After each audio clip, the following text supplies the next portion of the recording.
Hello! ఈరోజు వీడియోలో ఒంటరిగా ఉండే వ్యక్తులు ఒంటరిగా ఉండటానికి ఇష్టపడే వ్యక్తులు కలిగి ఉండే ప్రత్యేక వ్యక్తిత్వ లక్షణాల గురించి డిస్కస్ చేయబోతున్నాం. మరలా రిపీట్ చేస్తున్నాను. ఒంటరిగా ఉండటానికి ఇష్టపడే వ్యక్తులు కలిగి ఉండే ప్రత్యేక వ్యక్తిత్వ లక్షణాలని ఇవాళ మనం ఈ వీడియోలో డిస్కస్ చేయబోతున్నాం.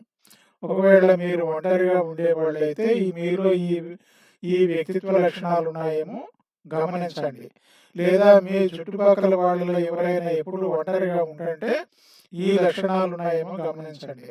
లేదా ఒంటరిగా ఉండటం ఒక్కొక్కసారి డిప్రెషన్కి కూడా కారణం అవుతుంది.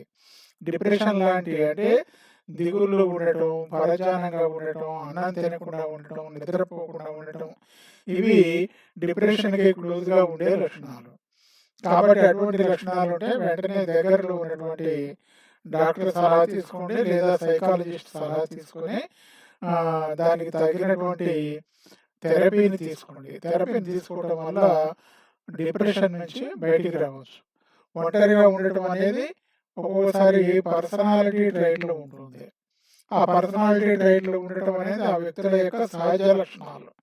పరిస్థితుల వల్ల కూడా ఒక్కొక్కసారి పరిస్థితుల ప్రభావం వల్ల ఎవరైనా మోసపోవటం వల్ల, అన్యాయానికి గురి కావటం వల్ల, లేదా ఏదైనా ఒక చెప్పుకోలేనటువంటి బాధకి గురి కావటం వల్ల వాళ్ళు ఒక్కసారే ఒంటరిగా మారిపోతారు, మౌనంగా మారిపోతారు. ప్రపంచం పట్ల,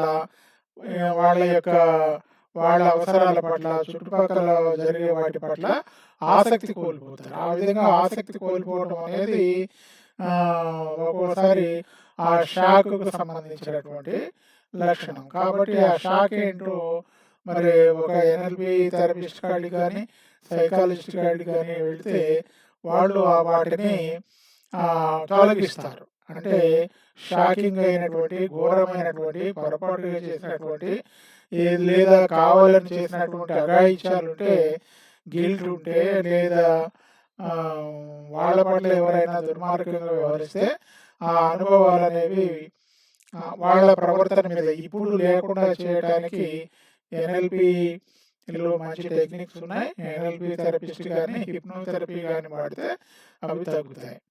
ఇక మీరు కొత్తగా వీడియో చూస్తున్నట్టయితే రోజు సుమారు 1000 మంది వీడియో చూస్తున్నారు. ప్లీజ్ దయచేసి మీరు సబ్స్క్రైబ్ చేయండి. సబ్స్క్రైబ్ చేస్తే నేను అప్లోడ్ చేసే వీడియో వెంటనే మీకు వస్తుంది. ఒకవేళ మీకు ఆసక్తి ఉన్నట్టయితే ఆ వీడియో కూడా చూడవచ్చు.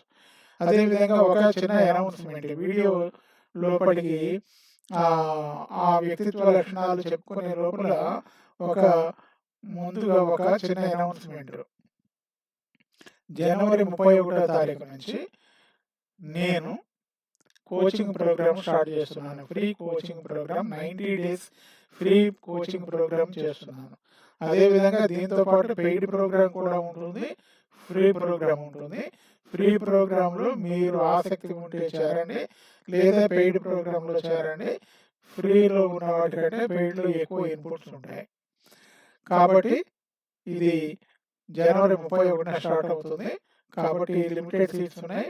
కాబట్టి వెంటనే మీరు ఈ వీడియో డిస్క్రిప్షన్లో లింక్ ఇస్తాను. ఆ లింక్ని ఫాలో అయ్యి మీరు రిజిస్టర్ చేసుకోండి. లేకపోతే 9392453066 9392453066కి వాట్సాప్ మెసేజ్ పంపండి. నేను మీకు ఆ గ్రూప్లో చేరడానికి లింక్ పంపిస్తాను. ఫ్రీ మాత్రం కేవలం లిమిటెడ్ మెంబర్స్కే ఉంటుంది. పెయిడ్ అనేది కొద్దిగా ఎక్కువ మందికి ఉంటుంది, గమనించండి. ఓకేనా? మనం వీడియోలోకి వెళ్దాం. ఈ వీడియోలో మనం ఏం చెప్పుకోబోతున్నామంటే,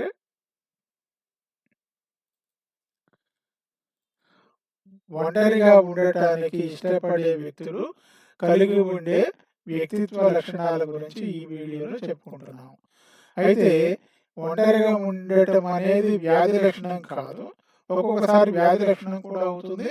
ఒకవేళ అది వ్యాధి లక్షణం అయితే చిన్నతనం నుంచి మంచిగానే ఉండి, ఒకవేళ సడన్గా వాళ్ళు ఒంటరిగా ఉండి అన్నీ వదిలిపెట్టేసి పరధ్యానంగా ఉండటం, లేదా సరిగా భోజనం చేయకపోవటం, వాళ్ళ యొక్క పనులలో ఆసక్తి లేకపోవటం ఉంటే అది తప్పకుండా మానసికమైనటువంటి ఇబ్బందులు ఉన్నాయి.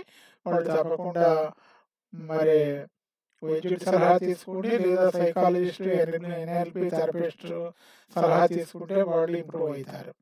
అయితే ఒక్కొక్కసారి సహజంగానే ప్రకృతి పరంగానే కొంతమంది ఒంటరిగా ఉంటారు. ఆ ఒంటరిగా ఉండేవాళ్ళు వాళ్ళ యొక్క లక్షణాలు ఏంటంటే వాళ్ళు స్వతంత్రమైనటువంటి ఆలోచనలు చేస్తారు. స్వతంత్ర ఆలోచనాపరులు. వాళ్ళు దీర్ఘమైనటువంటి వాళ్ళ యొక్క అన్వేషణలు ఉంటారు. ఒంటరిగా ఉండటం వల్ల వాళ్ళ యొక్క ఇండిపెండెన్స్‌ని మంచిగా ఎంజాయ్ చేస్తూ ఉంటారు. వాళ్ళు ప్రకృతికి దగ్గరగా ఉంటూ ఉంటారు. ప్రకృతి అంటే చుట్టుపక్కల ఉన్నటువంటి మొక్కలు, అడవి, లేకపోతే సెలయేరు, నది ఇటువంటి వాటిని బాగా ఇష్టపడుతూ ఉంటారు. అదేవిధంగా వీళ్ళలో ఉన్నటువంటి ఇంకొక లక్షణం ఏంటంటే వీళ్ళు క్రియేటివిటీ ఎక్కువగా ఉంటుంది. వీళ్ళలో క్రియేటివిటీ ఉండటం వల్ల వీళ్ళు ఆర్టిస్ట్‌గా ఉండటం కానీ, అదేవిధంగా ఇన్నోవేటివ్ థింకింగ్ అంటే పరిశోధనలు చేయటం కానీ, కొత్తగా భిన్నంగా ఆలోచించటం కానీ, అదేవిధంగా ఎమోషనల్‌గా మంచి మ్యూజిక్ లాంటివి ప్రాక్టీస్ చేయటం కానీ చేస్తూ ఉంటారు. తర్వాత ఇంకొక లక్షణం ఏంటంటే ఒంటరిగా ఉండటానికి ఇష్టపడే వ్యక్తుల యొక్క లక్షణాలు ఏంటంటే వాళ్ళన్నీ గమనిస్తూ ఉంటారు. గమనించే స్వభావం. చాలా జాగ్రత్తగా అబ్జర్వ్ చేస్తూ ఉంటారు. అదేవిధంగా వాళ్ళు వాళ్ళ యొక్క నాలెడ్జ్, వాళ్ళు అబ్జర్వ్ చేసినటువంటి వస్తువుల యొక్క లేదా అనుభవాల యొక్క నాలెడ్జ్ అనేది చాలా లోతుగా ఉంటుంది. అంటే గొప్ప నాలెడ్జ్ కలిగి ఉంటారు. తర్వాత ఇంకోటి ఏంటంటే వీళ్ళు దీర్ఘమైనటువంటి ఆలోచనలు ఉంటారు. అదేవిధంగా ఏకాంతాన్ని ఆస్వాదిస్తూ ఉంటారు. తాత్విక ధోరణి ఎక్కువగా ఉంటుంది. ఇంకా ఒంటరిగా ఉండడానికి ఇష్టపడే వాళ్ళు సహజంగానే వాళ్ళు స్వావలంబన ఉంటుంది. అంటే వాళ్ళ మీద వాళ్ళే ఆధారపడతారు. ఇండిపెండెంట్‌గా ఉంటారు. వేరే వాళ్ళ హెల్ప్ తీసుకోవడానికి వాళ్ళు ఇష్టపడరు. వాళ్ళ డెసిషన్స్ వాళ్ళే చేస్తారు. వాళ్ళ యొక్క పనులను వాళ్ళు సమర్థవంతంగా నిర్వర్తించుకోవడానికి ప్రయత్నం చేస్తూ ఉంటారు. వీళ్ళు సహాయం అవసరం లేకుండానే పనులు చేసుకుంటారు. అటువంటి ఐడియాలజీ కలిగి ఉంటున్నారు. అంటే వీళ్ళు ఎక్కువగా టీమ్‌లో ఉండరనమాట. ఇండివిడ్యువల్‌గా ఉంటారు. ఇండివిడ్యువల్ ఈవెంట్స్ ఎక్కువగా పార్టిసిపేట్ చేస్తూ ఉంటారు. తర్వాత కొంతమందికి సానుభూతి ఎక్కువగా ఉంటుంది. వీళ్ళు సానుభూతి పరులు. ఈ సానుభూతి ఎక్కువగా ఉండి మిగతా వాళ్ళ యొక్క ఫీలింగ్స్‌ని, బాధలని అర్థం చేసుకోవటం, వాళ్ళకి సపోర్ట్ చేయటం, వాళ్ళ పట్ల సంఘీభావాన్ని చూపియటం వీళ్ళ యొక్క ప్రవర్తనలో భాగంగా ఉంటుంది. అదేవిధంగా వీళ్ళు వాళ్ళ యొక్క ఆలోచనల్ని వాళ్ళ ఎన్విరాన్మెంట్‌లో కూడా రిఫ్లెక్ట్ చేస్తారు. వాళ్ళ ఎన్విరాన్మెంట్‌లో కూడా వాళ్ళ లక్షణాలు కనపడుతూ ఉంటాయి. వాళ్ళ టేస్టులు కూడా కనపడుతూ ఉంటాయి. కాబట్టి ఈ లక్షణాలు అనేవి మీరు గమనించారు కదా! మీరు ఒంటరిగా ఉండడానికి ఇష్టపడుతున్నారా? అందరితో కలిసి ఉండటానికి ఇష్టపడుతున్నారా? మీరు ఏ రకమైనటువంటి వ్యక్తులను ఇష్టపడతారు అనేది మీరు కామెంట్‌లో టైప్ చేయండి. ఓకే. మరి మనం నెక్స్ట్ వీడియోలో మరలా కలుసుకుందాం. See you.